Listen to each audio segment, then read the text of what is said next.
অনুরাগের ছোঁয়া ধারাবাহিকে এবার বদলাতে চলেছে সম্পর্কের সমীকরণ। মা হয়ে লাবণ্য বিশ্বাস করেছে দীপার যমজ সন্তানই একদিন ঠিক সূর্য ও দীপাকে আবারও এক করবে। কিন্তু লাবণ্যর সিদ্ধান্ত এবার ভুল প্রমাণ করবে মিশকা।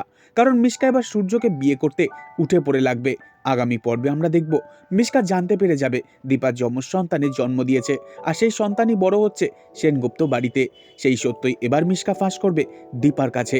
বলবে, দীপা, তুমি যাকে সব থেকে বেশি আপন মনে করতে সেই লাবণ্য সেনগুপ্তই তোমার বাচ্চাকে তোমার অজান্তেই তোমার থেকে দূরে সরিয়ে দিয়েছে। কারণ তোমার শাশুড়িমা বিশ্বাস করে সূর্য কোনোদিনও বাবা হতে পারবে না। ওই লাবণ্য সেনগুপ্ত সূর্যকে আবারও বিয়ে দিচ্ছে। ঠিক সেই কারণেই নিজের বংশধরের স্বপ্ন পূরণ করতে তোমার বাচ্চাকে তোমার থেকে দূরে সরিয়ে দিয়েছে দীপা। বাচ্চাকে কাছে পেয়ে জড়িয়ে ধরার আবেগে মিশকার কথাগুলো বিশ্বাস করে দীপা ছুটে যাবে সেনগুপ্ত বাড়িতে। দীপা মুখোমুখি হবে লাবণ্য সেনগুপ্তর। দীপা লাবণ্যকে ভুল বুঝবে।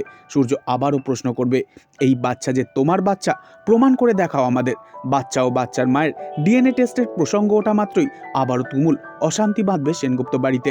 লাবণ্য চেষ্টা করবে সূর্য ও দীপাকে বুঝিয়ে পরিস্থিতি সামাল দিয়ে সবকিছু মিটমাট করাতে। দীপা কি ফিরে পাবে তার হারানো বাচ্চাকে, নাকি মিশকার জন্যই এবার লাবণ্যকে ভুল বুঝবে দীপা?